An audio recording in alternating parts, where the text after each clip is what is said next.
Exam में अगर case study वाला क्वेश्चन आ जाए तो आपको परेशान नहीं होना बल्कि खुश हो जाना है, क्योंकि इस पर बेस्ड 4-5 क्वेश्चंस जो आते हैं वो 1 ही मिनट के अंदर या 2 मिनट मैक्सिमम उसके अंदर आप ये 4-5 क्वेश्चन बड़े आसानी से कंप्लीट कर सकते हैं। खुद ही देख लो, देखिए इसमें क्या दे रखा है। In a school an auditorium was used for its cultural activities, the shape of the floor is given as rectangle. अब इसमें डायमेंशन दे रखी है, लेंथ x दे रखी है, y दे रखी है, ठीक है, और जिसका पेरीमीटर फिक्स है। पेरीमीटर फिक्स है बोले तो ये पेरीमीटर हो गया 2x + 2y, और वो इनफैक्ट आपसे पूछ भी यही रहे हैं, if x and y represent the length and breadth then p यानी perimeter will be equal to what, that is the answer. Basic formula पूछना आपसे 9th-10th का। ओके, आगे वो बोल रहे हैं the area of the floor as a function of X can be express. Same question में एरिया क्या हो जाएगा, एरिया तो हम जानते हैं ना एक्स वाई होता है, और वाई की वैल्यू हम कहां से निकालेंगे, अभी अभी हमने पेरीमीटर देखा क्या होता है 2x + 2y। ओके, तो यहां से वाई की वैल्यू कितनी आ जाएगी, that will be p - 2x divide by 2।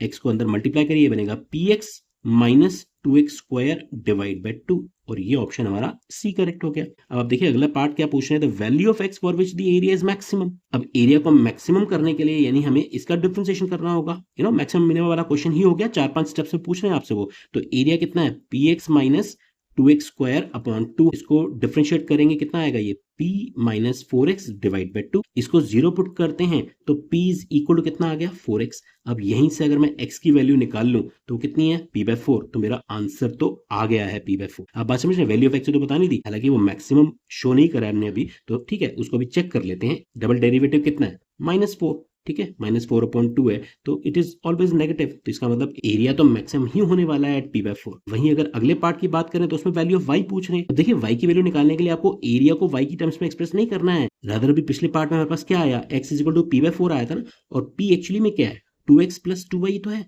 तो 2x + 2y = 4x है, यानी कि यहाँ से रिजल्ट क्या निकलेगा, 2x को इधर ले जाइए तो x = y तो आएगा, तो x और y बराबर है, इसका मतलब y की वैल्यू भी p/4 रहने वाली है। और ये तो इनफैक्ट एक स्टैंडर्ड रिजल्ट भी है, 5 मार्क्स का क्वेश्चन आपके एनसीईआरटी में भी दे रखा है कि कोई भी रेक्टेंगल जिसका पेरीमीटर फिक्स्ड है, गिवन है यानी कांस्टेंट है, उसका एरिया मैक्सिमम तब होगा जब वो एक्चुअली में स्क्वायर होगा, यानी x और y बराबर होंगे। तो x हमारा p/4 आया तो y भी p/4 आ रहा है, और इसी का ही अगर आपको एरिया निकालने के लिए बोला गया है तो कितना हो जाएगा, p²/16, यस, p/4 × p/4, क्योंकि x और y तो बराबर है ना। तो आप देख रहे हैं कितने सिंपल क्वेश्चंस हम लोग बड़ी जल्दी केस स्टडी वाले कर पाएंगे। अगर ऐसा क्वेश्चन आ जाएगा तो मतलब खुश हो जाना आप। Okay, all the best.